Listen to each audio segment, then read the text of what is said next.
Bible study for the Mount Zion Missionary Baptist Church. I'm Pastor Patrick L. Sellers, and we're just thankful that you have tuned in with us on this week. Let me just open up with a word of prayer. God, we thank you for this day and this time of sharing and study. Thank you for your people. Now, God, bless our ears and our hearts to be receptive. In Jesus' name, amen. Well, beloved, we want to talk about this week.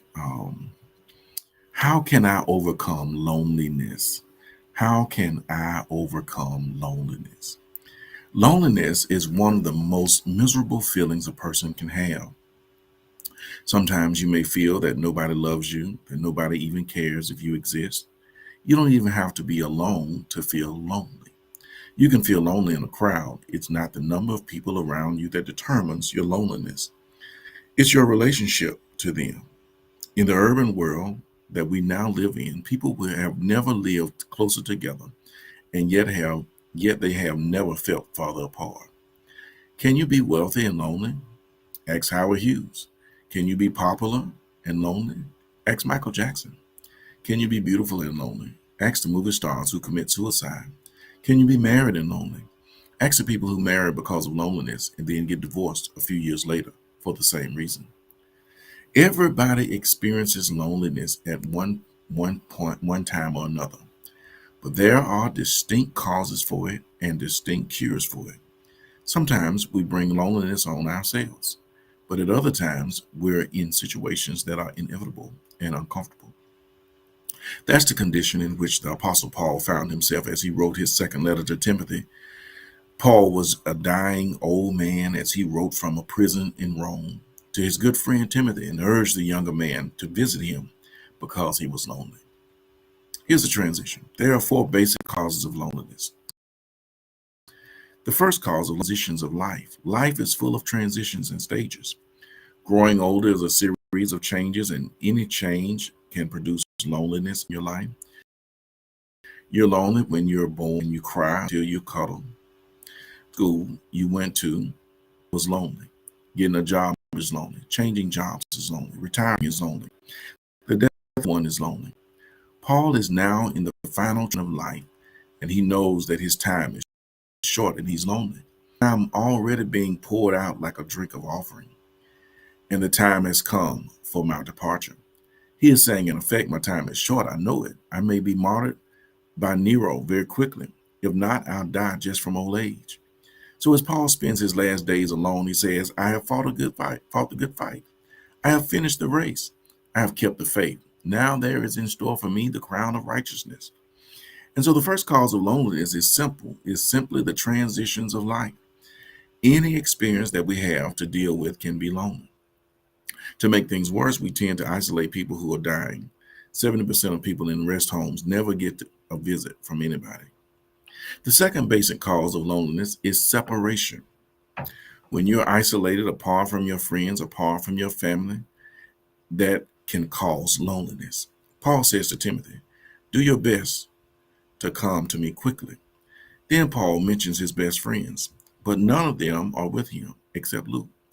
He's in a foreign country in prison, and he says, I miss these people. These were Paul's best friends, his previous traveling companions. Paul was a people person. He loved to be among people, and he never went anywhere alone. But now at the end of his life experience, he experiences the loneliness of separation because his friends are in other countries. Today, you can just pick up a phone and call somebody, but in those days, Paul couldn't just reach out and touch someone. It took a long time to get to somebody. So Paul was lonesome because he was separated from his friends. Twice in this passage, he asked Timothy to come and then do your best to get here before winter. Why as he says this? He says, Timothy, I may not be around much longer and I really want to see you. Come back and see me. Whom do you need to call? Whom do you need to write a letter of appreciation to? You need to do it now while there's still time. Help relieve someone's loneliness of separation. Third basic cause of loneliness is opposition. Paul says, Alexander, the metal worker, did me a great deal of harm. In other words, not only am I getting old and sitting here alone in prison, but I've been attacked. He don't know what Alexander had done to Paul. Maybe he slandered Paul's name or attacked his reputation. Maybe he was turning people against Paul. The Greek word for harm in this verse literally means to oppose or resist. And to be vigorously opposed creates a true lonely feeling. Some of the meanest things can be said by little children on the playground. Do you remember when you were a little kid and everybody ganged up against you? All of a sudden, during one recess, the fickle finger of popularity turned, and everyone was against you. You're not our friend anymore.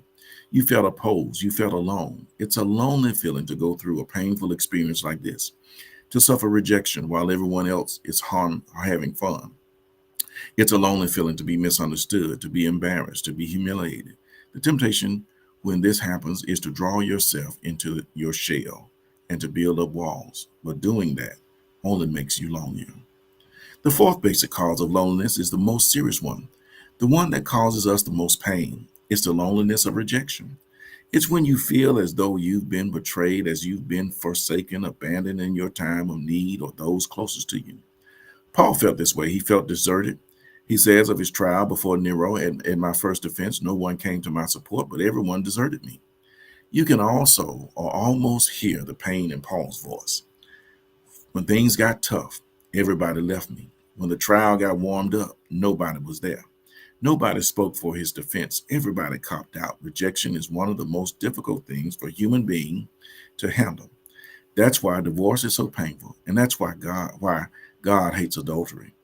It's a betrayal, and it hurts lives.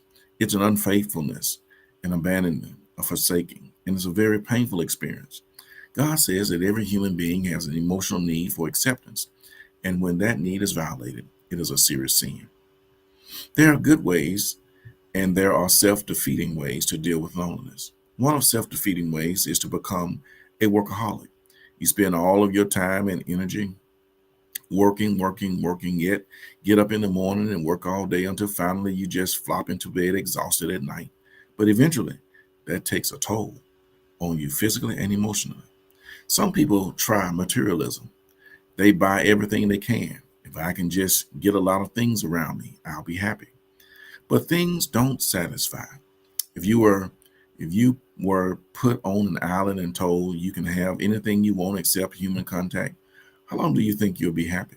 Not very long, because things don't satisfy. You can't purchase happiness. The most devastating form of punishment is solitary confinement because people need people.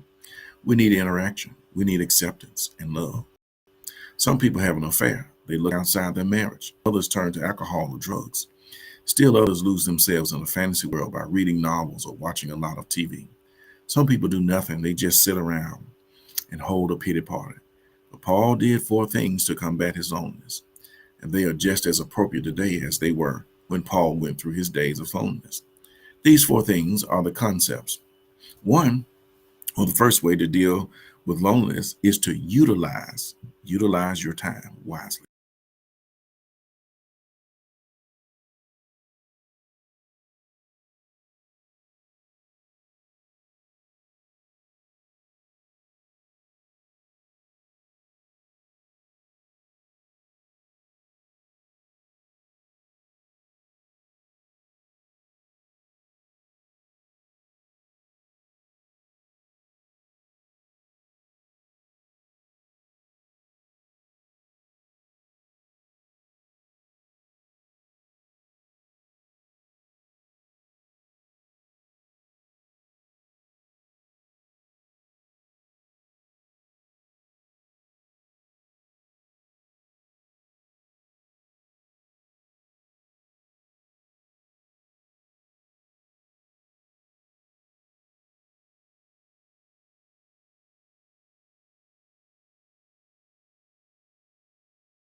Was an activist, a church planter.